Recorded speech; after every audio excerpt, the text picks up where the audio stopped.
Hey, it's Justin. Regarding real estate and millennials, I'm really curious about this new trend where millennials are not moving out of their parents' house. And apparently, most of them like it that way, which is an interesting thing. I think if you're a baby boomer or a Gen Xer, you remember your desperate search to get, or effort to get out of that house and be, I don't want people telling me how to live, what to do. I want to do my own thing. And, it was a big deal to get out. And that seems to have changed. I think part of it is cultural and part of it is economic. I don't know which one is, if one is pushing the other or not.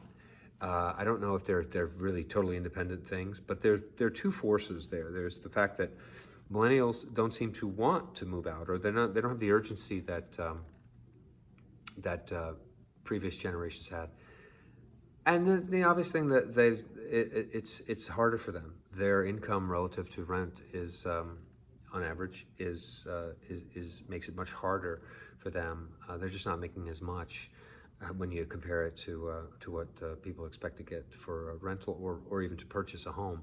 So I think this trend is going to be something to watch, especially because I think it's becoming the new normal. In other words, I don't think this trend is going to go away anytime soon. I think we're having I've heard some people call it the Italianification. It's Italianification of America, which means that, and I know this is it's a gross generalization, but Italians are famous for living with their parents until their parents die, and then they get the house. I know I hope you're not offended if you're Italian, but it's a cultural thing. I think it's just, you see this more in Europe than you do here, where people tended to stay with their family longer. And to a lot of people think, well, it's a healthier thing. You're eating better, you're saving your money, and it's not, in theory, there's nothing wrong with it.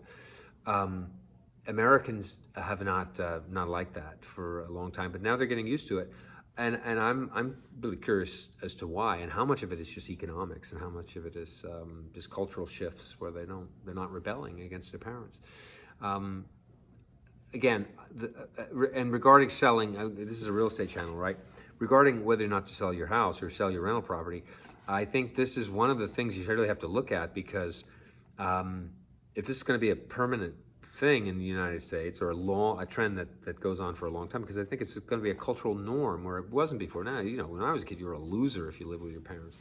Now nobody cares, and they're saying, I'm saving money, and I'd rather spend my money on other things, and they're just not fighting with their parents, and there isn't that struggle. So anyway, it's another reason I think that the rental market is not looking so promising.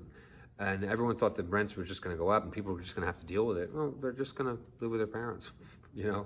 People are moving back in with their parents. And I know that's probably tough for a lot of people who thought they were going to be independent and strong and they could do it, and then they found that they can't. But this trend of people sharing homes is on the rise. It's going to be a cultural norm, I think, and it's probably, it's ultimately going to have to affect the value of housing, because it's just not going to be worth as much if you have no purchasers and no renters. I want to keep an eye on it and see what happens. This has been Justin, your Renegade Realtor. Thanks for watching, and put something in the comments if you have any thoughts. Have a good day.